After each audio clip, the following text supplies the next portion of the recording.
Assalamualaikum warahmatullahi wabarakatuh.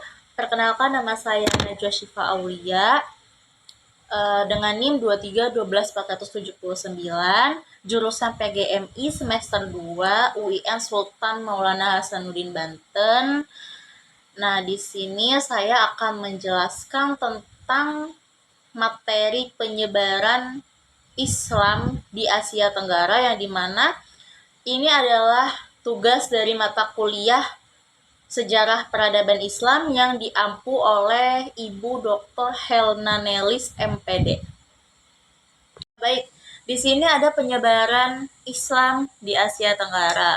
Nah, ini adalah dinamika perkembangan penyebaran Islam di Asia Tenggara.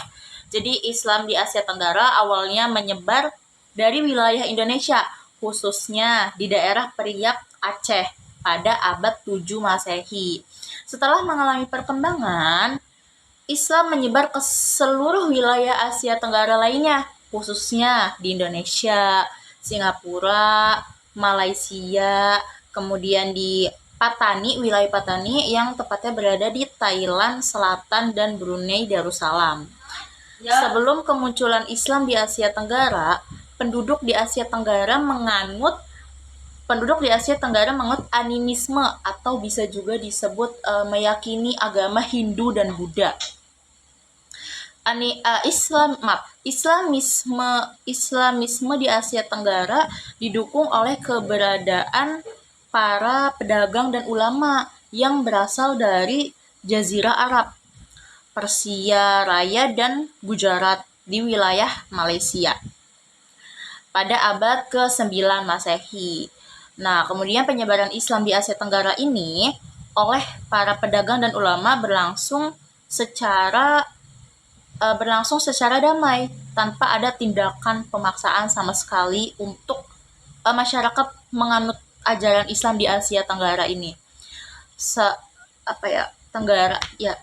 Penyebaran Islam di Asia Tenggara oleh para pedagang dan ulama berlangsung secara damai tanpa ada tindakan pemaksaan, kekerasan, intimidasi maupun perang. Baik, poin selanjutnya yaitu tahapan-tahapan penyebaran Islam di Asia Tenggara. Nah, tentu dalam proses penyebaran Islam di Asia Tenggara ini pasti memiliki tahapan-tahapan guna untuk memperlancar atau menjadi jembatan untuk menyebarnya Islam di Asia Tenggara. Yang pertama di sini adalah penyebaran Islam di Asia Tenggara melalui kehadiran para pedagang Muslim. Kehadiran para pedagang Muslim ini sejak abad 7 sampai 12 Masehi. Nah, fase ini diyakini sebagai fase permulaan dari proses sosialisasi Islam di kawasan Asia Tenggara yang dimulai dengan kontak sosial budaya antara pendatang Muslim dengan penduduk setempat. Nah, pada fase pertama ini tidak ditemukan data mengenai masuknya penduduk asli ke dalam Islam. Bukti yang cukup jelas mengenai hal ini diperoleh jauh dari kemudian, yakni pada permulaan abad ke-13 Masehi sampai 7 Hijriah. Nah, sangat mungkin dalam kurunan abad ke-1 ini sampai 4 Hijriah ini terdapat hubungan perkawinan antara pedagang Muslim dengan penduduk setempat, hingga menjadikan mereka beralih menjadi pedagang Muslim hingga mereka beralih menjadi Muslim. Tetapi ini baru pada tahap dugaan. Walaupun di Leran atau di Gresik terdapat sebuah batu nisan bertuliskan Fatimah binti Malmun yang wafat pada tahun 475 Hijriah atau 182 Masehi.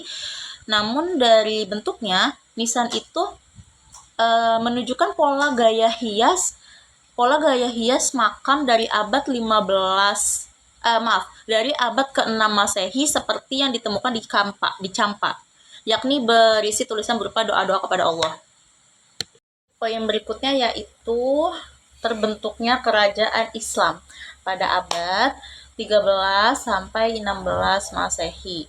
Pada fase kedua ini Islam semakin tersosialisasi dalam masyarakat Nusantara dengan mulainya terbentuknya pusat kekuasaan Islam.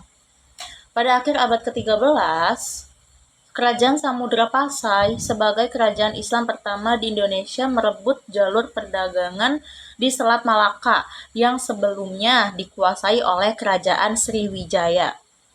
Nah, hal ini terus berlanjut hingga pada permulaan abad ke-14 berdiri Kerajaan Malaka di Semenanjung, Malaysia. Sultan Mansur Shah yang merupakan Sultan Kerajaan Malaka telah membuat Islam sangat berkembang di pesisir timur Sumatera dan Semenanjung Malaka. Adapun di bagian lain, khususnya di Jawa, saat itu sudah memperlihatkan bukti kuatnya peranan kelompok masyarakat Muslim, terutama di pesisir utara. Poin berikutnya yaitu pelembagaan Islam. Pelembagaan Islam pada fase ini, sosialisasi dan dakwah Islam semakin tak terbendung dan berhasil masuk ke pusat-pusat kekuasaan, merambat hampir ke seluruh wilayah di Asia Tenggara. Hal ini tidak bisa dilepaskan dari peranan para penyebar dan pengajar Islam. Mereka menduduki berbagai jabatan dalam struktur birokrasi kerajaan, dan banyak di antara mereka menikah dengan penduduk pribumi. Nah, kemudian tingginya jumlah masyarakat Muslim di Asia Tenggara membuat kajian terkait perkembangan dan sejarah Islam di Asia Tenggara ini kian menjadi menarik.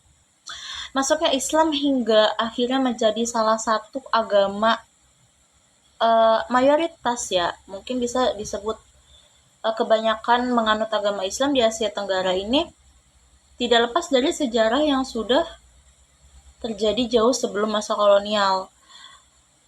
Islam di Asia Tenggara telah mengalami sejarah yang amat sangat panjang, mulai dari sebelum kolonial, sesudah kolonial, ketika kolonial, hingga pasca berakhirnya era kolonial. Nah, di sini juga disebutkan banyaknya mayoritas masyarakat Islam ya di Asia Tenggara itu berjumlah 21,78 juta jiwa atau 63,5% dari total populasi di negaranya. Kemudian Filipina menempati posisi ketiga dengan populasi Muslim 7,5 juta jiwa atau 64%. Kemudian Thailand 3,80 juta persen, 3,80 juta jiwa atau 5,4%, dan Myanmar 2,34 juta jiwa atau 4,3%. Nah, mungkin itu tadi penjelasan saya mengenai perkembangan Islam di wilayah Asia Tenggara. Kurang lebihnya saya mohon maaf. Terima kasih sudah menonton. Wassalamualaikum warahmatullahi wabarakatuh.